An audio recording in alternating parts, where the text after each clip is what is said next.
ওয়ালাইকুম আসসালাম। কেমন আছেন সবাই? আজকে আলহামদুলিল্লাহ আমি ভালো আছি। আজকে আমি আপনাদের সামনে ৭ নং লেসন প্ল্যান নিয়ে এসেছি। যে ৭ নং লেসন প্ল্যানে আমাদের কি কি আছে সেটা আপনাদের সামনে আলোচনা করব।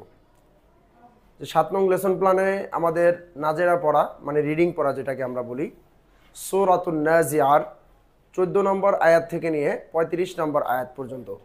কত থেকে কত পর্যন্ত বলেন তো? ১৪ নম্বর আয়াত থেকে ৩৫ নম্বর আয়াত পর্যন্ত। এই এতটুকু আপনারা রিডিং ভালো করে নাজেরা পড়ে আসবেন, নাজেরা পড়বেন। আর একটা হলো আমাদের তাজবিদের যে বিষয়গুলো আছে সেইগুলো আপনাদেরকে বুঝিয়ে দেওয়ার চেষ্টা করি। তাহলে দেখেন আমাদের ৭ নম্বর লেসন প্ল্যানে তাজবিদের যে বিষয়টা আছে সেটা হলো মিম সাকিন। কি বলেন তো? মিম সাকিন। মিম সাকিন কাকে বলে চিনেন তো? মিমে সাকিন জজমওয়ালা, এই যে মিম সাকিন জজমওয়ালা কাকে বলে? মিমকে বলে। নুন সাকিন জজমওয়ালা নুনকে বলে, মিমে সাকিন জজমওয়ালা মিমকে বলে। আচ্ছা দেখেন, তো মিম সাকিন ৩ প্রকারে পড়তে হয়। কয় প্রকারে পড়তে হয়? ৩ প্রকার। ৩ প্রকারে পড়তে হয়। আচ্ছা এই ৩ প্রকারের নামগুলো আমরা সর্বপ্রথম মুখস্থ করব। ৩ প্রকারে হলো কি? ইকফায়ে শাফাউি, ঈদগামে শাফাউি, ইজহারে শাফাউি। আপনারা মিম সাকিন কেবল নুন সাকিনের সাথে মিলাইতে যাবেন না, বুঝতে পারছেন সবাই?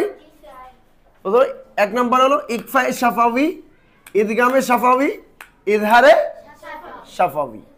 আচ্ছা ইকফায়ে শাফাউি কাকে বলে এটা আমাদের বুঝতে হবে। ইকফায়ে শাফাউির হরফ একটি বা। ইকফায়ে শাফাউির হরফ একটি কি? বা। দেখেন এই যে আমি এখানে ছোট্ট করে একটা বা লিখলাম। আর ঈদগামে শাফাউির হরফ একটি কি? মিম। এই যে এখানে আমি মাঝখানে ছোট্ট একটা মিম লিখছি আর এখানে বা লিখছি। তাই ইকফায়ে শাফাউির হরফ একটি বা। আর আমাদের নুন সাকিনের যে ইকফা আছে ওইখানে ইকফার হরফ কতগুলা? ১৫টি। কিন্তু মিম সাকিনের ইকফার হরফ কয়টা? একটা। যেমন বা, যেমন মিম সাকিনের বামে যদি বা আসে, মিম সাকিনের বামে কি হয়? বা আসে। যে আমাদের এর কিন্তু একটা কায়দা আছে, কায়দা আছে না? কি লেখা দেখি তো আমাদের এই তেলাওয়াত কায়দা বইয়ে। যে আপনারা তো সবাই বুঝে বুঝে পড়েন তাই তো, নাকি না বুঝে পড়েন? আমাদের বুঝে বুঝে পড়তে হবে। যদি আমরা না বুঝে বুঝে পড়ি ওই পড়াতে কোনো লাভ নাই। এখানে লেখা আছে মিম সাকিনের বামে বা থাকলে মিম সাকিনকে গুন্না সহ পড়াকে ইকফায়ে শাফাউি বলে। এটা আপনি মুখস্থ করলেন, আপনার মুখস্থ করতে ১ মিনিট লাগবে। কিন্তু আপনি যদি মুখস্থ না করে যদি বুঝেন তাহলে ওইটা আপনার সারা জীবন মনে থাকবে। যেমন মিম সাকিনের বামে বা আসলে, মিম সাকিনের বামে কি আসলে? মিম সাকিনের দেখেন এই যে মিম সাকিনের বাম পাশে বা আসছে কিনা একটু সবাই বোর্ডের দিকে তাকান। মিম সাকিনের বাম পাশে কি বা আসছে? আচ্ছা এজন্য আমাদের কি করতে হবে? গুণনা করতে হবে। যেমন লাহুম বিল খায়রি। লাহুম বিল খায়রি। আচ্ছা তাহলে আমরা ইকফায়ে শাফাউি বুঝে গেছি। এখন আমরা ঈদগামে শাফাউি কাকে বলে সেটা আমরা বুঝবো। ঈদগামে শাফাউির হরফ একটি মিম। ঈদগামে শাফাউির হরফ একটি কি? মিম। এই ঈদগামে শাফাউির হরফ একটি কি? মিম। মিম। তাহলে মিম সাকিনের বামে যদি মিম আসে, মিম সাকিনের বামে কি আসে? মিম আসে। ঈদগামে শাফাউির ব্যাপারে লেখা আছে মিম সাকিনের বামে মিম থাকলে দ্বিতীয় মিমের তাসদীদ দিয়ে গুন্না সহ মিলিয়ে পড়াকে ঈদগামে শাফাউি বলে। সেই পুরা ঈদগামের মতনই, যেমন নুন সাকিনের যে ঈদগাম আছে ওই ঈদগামের মতনই প্রায়। তো ওই নুন সাকিনের যে ঈদগাম আছে ওই ঈদগামের হরফ কয়টি বলেন তো? কয়টি? ৬টি। আর এইখানে মিম সাকিনের ঈদগামের হরফ কয়টি? মাত্র একটি, মিম। তা মিম সাকিনের বামে মিম আসছে। মিম সাকিনের বামে কি আসছে? মিম আসে। এই মিম আসলেই হবে না, মিমের উপরে তাসদীদ দিতে হবে। কি দিতে হবে? তাসদীদ দিতে হবে। তাসদীদ থাকতে হবে, তাসদীদই থাকে পরে, তাহলে গুন্না সহিত মিলাইয়া পড়িতে হবে।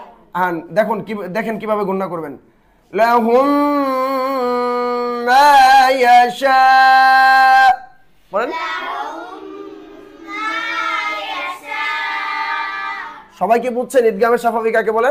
জি স্যার। আচ্ছা তাহলে 3 নাম্বার হলো ইজহারে শাফাবি। ইজহারে শাফাবি কাকে বলে?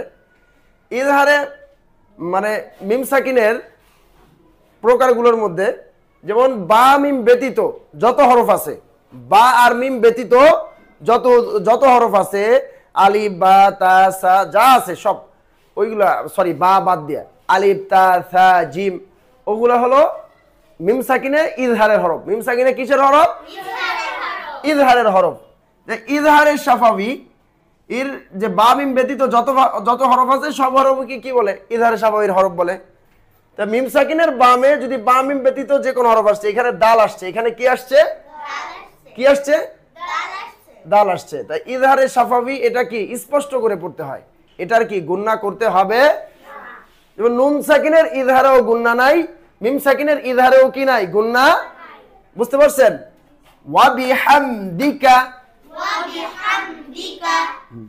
এটা ছিল আমাদের মিম সাকিন। আমার মনে হয় মিম সাকিন আপনারা সবাই বুঝতে পারছেন। পারছেন কিনা? নাকি বোঝেন নাই? বুঝতে পারছেন কিনা? আরেকবার বুঝিয়ে দিতে হবে? ঠিক আছে, ভালো করে পড়বেন বাসায়।